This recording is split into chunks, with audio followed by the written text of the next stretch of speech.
نووسینگەی زەوی فرۆشەکانی گەرمیانە کڕین و فرۆشتن وەستاوە زەوی فرۆشیار و کڕیاریشی کەمە.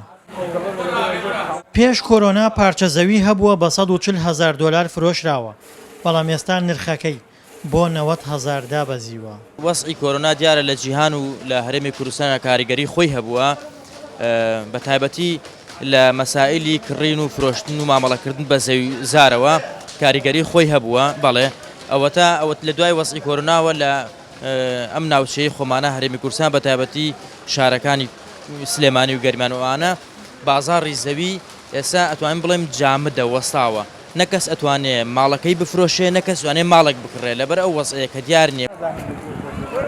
خەڵک بە لێشاو ڕوودەکەنە نووسینگەکانی ئاڵوگۆڕی درا و پارەکانیان دەبنەوە بە شێوەیەک لەم بازاڕەدا بە ماوەیەکی زۆر کەم نزیکەی 20 ملیۆن دلار لە نووسینگەکان ڕاکێشراون. سە خەڵکی زۆر لە دوای تێکشکانی هەر کاسبکارێک و لە بازار کاریگەری لەسەر بازار تا ماوەی 6 مانگە مێنێتەوە. خەڵکە ترسێ لە جیاتیەوەی پارەکەی لە نووسینگە دانێکە ئاڵوگۆڕی پێ بکرێ ڕۆژانە سەرفەوێ ئەیداتە فلانشت فیسا چرکاوەنی نووسینگە ئەوش لەگەڵ کاسبکارە تەعاملی هەیە ئەمە واکە لە ناو بازاڕە پارەکەی کشان و تەبان من وامزانی 3 ملیۆن دلارە. ئەبوو عەلی هەیە کە خاوەنی نووسینگەی دراوە لە ناو کەلارە پرسیاری لێ بکەن 15 ملیۆن دلار 20 ملیۆن دلار زەرری ئەمە بووە لەسەر بازار.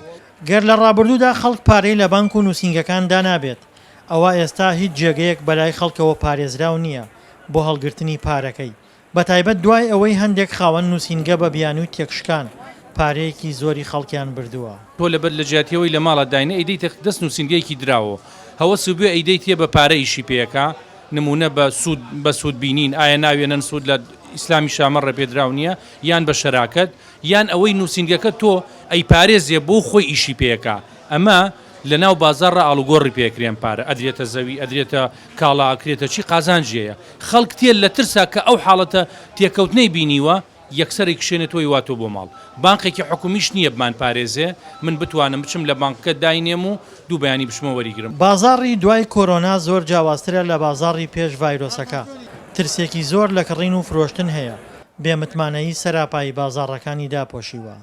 دڵشاد ئەنوارە دەنگی ئەمریکا گەرمیان.